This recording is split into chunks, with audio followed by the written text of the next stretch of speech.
agree with that because I think Superman is broken, and I think it needs to be fixed. It's not like from a movie standpoint. From a movie standpoint, I think that it is he's the freaking the biggest superhero on the planet. He's the why of all superheroes, the father of every superhero. There's no freaking we were just talking about this. I'm like, really? Thor has a movie. Like, really? I mean, come on. And there's no Superman movie. This is the world's out of balance. It's like we've lost our minds here, people. Come on. And so I really feel like, if we can make a cool superhero movie, a Superman movie, and look, when Chris and Emma asked Debbie and I, and we went to lunch, they told us their story of what they wanted to do with Superman. And I gotta say, before, I was like, I don't know if I can Superman. I said to Zack, really? I'm not really sure about this. And he's like, well, and then we said, okay, well, let's go see what they have to say. And we both left and we're like, okay, this is a great. Yeah, because I was just I go, this is. To make him relevant. This is right. It was I think that I didn't need to hear it that much before I went, okay, that's right. That's the right way to do it. So, I guess from my point of view at this point, it's so needed that it's hard. And I'm a fan of the character, I want him to be awesome. I think the thing that Henry has, other than being a good-looking guy, he's a good-looking cat, and he also has, he's a man, which I like.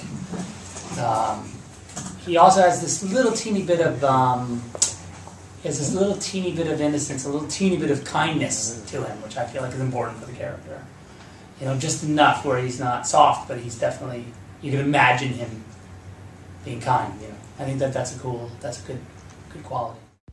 What's going on, my beautiful DC brothers and sisters? It's your boy, The Truth 31. Hit like, subscribe for all that DC goodness on your face, neck, and chest. And it's weird, isn't it, that to this day, BVS is still, and Man of Steel to that effect, is still one of the most talked about superhero films of all time. And you have to ask yourself why. What is it about Man of Steel? What is it about BVS? What is it about Zack Snyder that makes him and his films, his superhero films in particular, so polarizing? And I think it's because we've never, and this might sound weird saying it, but again, this is just my opinion. I don't think we've ever seen a director take a source material, comic book movies in general, this seriously, with this much heart, this much integrity, this much sophistication before. Because think about it, even though we've had the Tobey Maguire films and we've had Watchmen, but Watchmen was already written before by Alan Moore. So Alan Moore already laid the foundation down in comic books. But I'm talking about in terms of movies, in terms of filmmaking, Man of Steel and BVS stand apart from everyone else. Even with Christopher Nolan's Dark Knight trilogy, as great as it was and as sophisticated as it wasn't quite in the levels of depths that Zack Snyder presented us with Superman and BVS, especially with Superman, because Superman in particular, like I said, I've done countless videos on this. We've been inundated with Superman in one particular version. They're always happy, they're always smiling, they're always saving cats from trees, always doing the right thing, never has to worry about anything, always, there's no obstacles in his way. It's always, doing the right thing, and everyone loves him. And here comes Superman, Zack Snyder Superman in many cases. But here comes Zack Snyder. He's like, you know what? I love the character of Superman, but I want to present him with real challenges. I want to present him with real obstacles. What would it be like if this alien came into the real world? And what Zack Snyder did, which is so brilliant, I don't know why anyone else never thought about this. He just took the character Superman and implemented him in our society. And Man of Steel, BVS, mirrors our society. And that pisses people off. They don't like that because they want Superman and they want the world to be like this, big, fluffy, everyone's happy, everyone's smiling, there's no problems whatsoever. They want to escape the real world. And I get that. I understand that. But if Zack Snyder's like, look, I want to do a realistic take, quote unquote, realistic take on Superman, what would he be like in the real world? And let's be honest, If Superman existed in the real world today, you don't think we would treat him exactly the same way that he was treated in BVS? You don't think we would like shit on him, be terrified of him, like make countless Twitter videos, make countless YouTube videos, always, crucifying him on Instagram and stuff like that? And of course, there'll be other people who be like, oh my God, Superman, we love you. He's so hot. He's so sexy. But for the majority, people will be like, we have to find this dude, and we have to find a way to destroy him. We have to find a way to kill him. We have to find a way to tear him down. And that, unfortunately, is the ugly truth behind humanity. As much as we all do good, and as much as we want to inspire to do good and help people, there is an ugly side to us. And Zack Snyder showcased both. He showcased the good side of humanity, and he showcased the ugly side of humanity. And for some reason, that really triggered a lot of the, the bloggers, the gatekeepers who were like, Zack Snyder doesn't understand Superman. Meanwhile, all Zack Snyder is doing is sourcing the source material. He's referencing everything from the comic books. Where do you think he's getting all this information from? This is like nothing new. This has been established. This has been established in comics since the 1930s. Since the 1930s, we've been dealing with this. But this is the first time that Zack Snyder, a serious Hollywood director, took the source material of Superman, took the character seriously for the first time. And I'm not saying, like Richard Donner didn't take the character seriously, but it wasn't to the level of intimacy and the level of just intrigue and depth that Zack Snyder took it.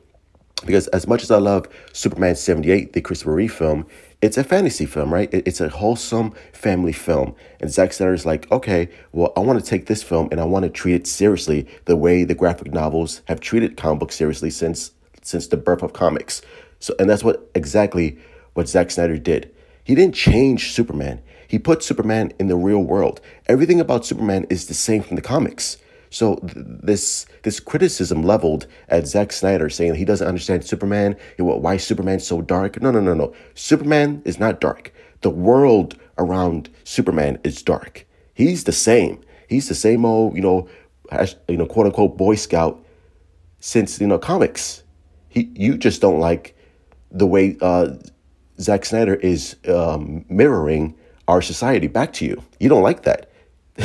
And that's why critics, that's why the bloggers, and that's why some comic book creators don't like Zack Snyder, because he's telling the truth. And they don't like that. And I get it. I understand it. It's uncomfortable, but it is what it is. Zack Snyder is just showing you how we would treat Superman, and we would treat him poorly. And that's the God honest truth. And you can't deny that. You can't deny that. That's what Zack Snyder did. And you don't like that for some reason. And like I said, I get it. I understand that. But if you're gonna tell me a realistic take on Superman, then you better show me real life consequences. You better show me how the real world would react. And Man of Steel and BVS does this perfectly. And Superman has not changed whatsoever. Same thing with Batman. Batman is the same as he's always been. Again, this is the Frank Miller rendition of Bruce Wayne, who's broken, who doesn't have a family, which we now know, he was married to Catwoman, which is, how awesome is that, by the way? Like that reveal that Zack Snyder, revealed that Bruce Wayne is married to Carla Gugino, Catwoman Selena Kyle in this universe.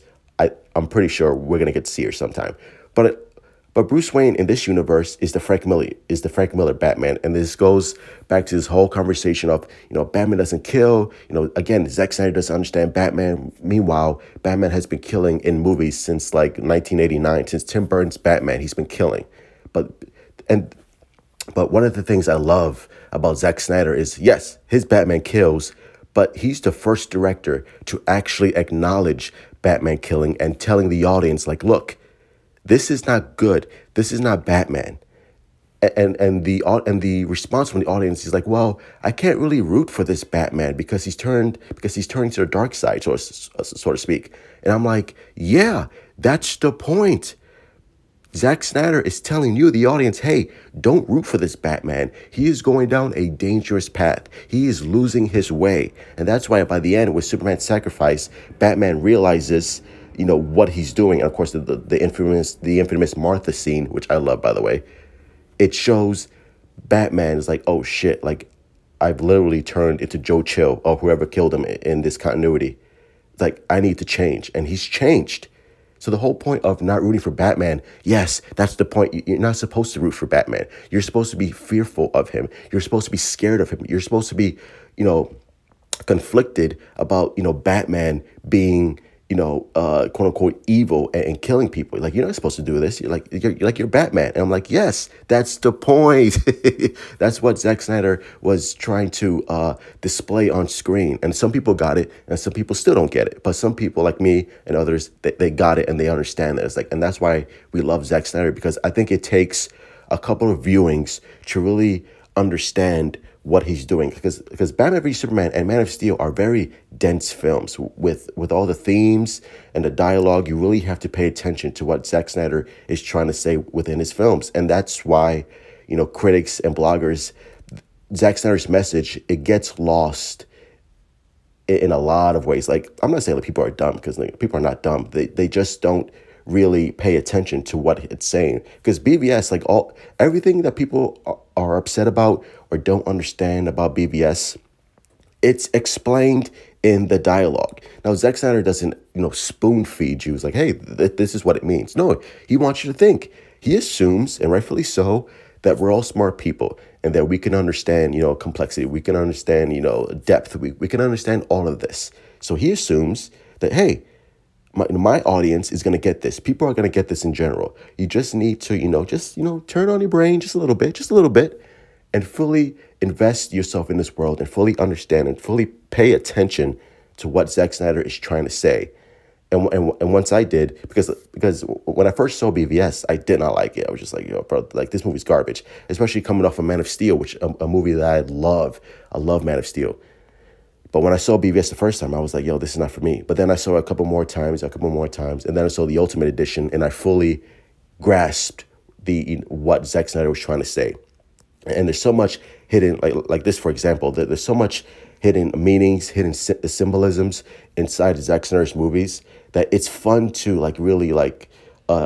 just fun to investigate and really, just look for all the hidden meanings and symbolisms and stuff like that. And I think that's why, it's so fun to rewatch Batman v Superman, because of all the things that you missed the first time around. Like, I'm rewatching Batman v Superman right now, and there were certain things that I just didn't catch the first time. There's certain meanings. There's certain, the way the character's dialogue hits and registers a different way for me this time around, because I've rewatched the film so many times that I fully understand like what this means and what that means, what he's trying to convey, what Zack Snyder was trying to say with this certain shot in the film. And it's, again, like, it's so rewarding to watch this film over and over again. Not only because, I love DC, and I love Batman, and I love the characters of Batman and Superman, and they're so iconic that it's so fun to me. And I think that's another reason why people are not, don't like Snyder's style, his stylistic choices, because it's Batman and Superman. So they expect, the animated series. They expect, like a fun, a fun time at the movies, popcorn fluff and all that stuff. And I get that, and I understand that. And you certainly got that with Aquaman, which I love Aquaman. But Aquaman is not, the most complex movie in the world. And that's okay. It doesn't need to be. It's fun. It's Aquaman. But the fact that, hey, Zack Snyder's like, I understand that. I understand, superhero movies for the most part are fluff entertainment, but I want to take this seriously. Like, why not take it seriously? Why not put some depth into it? Why not put some complexity into it? Why not put some, real world themes and philosophical ideas into this film that people can watch and relate to and digest and think about? Like, why not do that? Like, who says you can't do that in a superhero film? And it's not pretentious. It's not like, oh, this film is too big for your little minds, or it's getting too big for its bridges. No, it's not. Zack Snyder is just doing what every other comic creator has done. Take the source material seriously and put your own spin into it. Like, I want to see, I don't want to see a standard Batman v Superman movie. I've got that. I've got that with the animation, and I've got that with the comics and stuff like that. I want to see Zack Snyder's Batman. I want to see Zack Snyder's Superman. I want to see Zack Snyder's Justice League. I want to see his vision for these characters, because that's all it is. It's his. If this was comic books, this would be his run, right? Like the next one would be J.J. Abrams, or the next one would be Joss Whedon, God forbid. Imagine Joss. Oh my God, I would kill myself. But this is just Zack Snyder's take on these characters, and that's okay. Like sooner or later, his take on these films is going to be over, right? Like Zack Snyder is going to complete his arc, and then he's going to move on to something else, and then another director is going to come in and step in and take his vision for these characters and what they should be in terms of what he sees for these characters, and that's fine. Whether it's really dark and complex, whether it's really fun or light, it doesn't matter, as long as it's good, and as long as a director stays true to these characters and stays true to the source material, it's fine. I won't have a problem with it whatsoever. And I love it. And I loved all the homages that Zack Snyder put in Batman v Superman with the Dark Knight Returns, like the one you're seeing right here. I love it. It's so good. And there's so much rich... I love, like this scene right here in particular, I love the banter between Alfred and Bruce Wayne, because there's so much history within this scene alone that you can tell, like, these characters have been around each other for so long. And there's so much history and so much love with Bruce Wayne and Alfred, that in this scene alone, like, which is like, what, a minute, 2 minutes tops? But you can tell, like, you can feel the love, and you can feel the concern from Alfred. It's like, bro, like, you're going to the dark side. And you could feel the anger from Bruce Wayne. It's like, look, I've seen this happen before. Like, it doesn't matter. And one of the, like, the bigger problems is, like, like, Batman is supposed to be the world's greatest detective, but yet he can't figure out that Superman is good. Again, you have to pay attention to the dialogue. He says it doesn't matter if Superman is good or not. Eventually, he's going to turn. And that's the, 2% 1% chance dialogue. Is like, because Bruce Wayne has seen this before. He's seen good people turn bad. So it doesn't matter, because in his mind, he sees Superman as a threat, and he's going to be a threat no matter what. So it doesn't matter if Superman has a family. It doesn't matter if Superman has a wife. It doesn't matter if Superman saves kittens. He's going to turn eventually. And that's the point. I got to kill him before the eventual turn. So that's why some people miss that. And some people miss that the actual hero of BVS is Lois Lane, because she's the one who goes on this journey of trying to figure out where the bullet came from, and she figures out that it's Lex, plotting this whole fight between Batman and Superman. It's like Lois Lane is the actual hero. Lois Lane is the key, like Flash says. Like, Lois Lane is the centerpiece of this whole Zack Snyder Superman trilogy. And the fact that, Twitter bloggers were like, Zack Snyder doesn't know how to write women, or Zack Snyder doesn't respect women.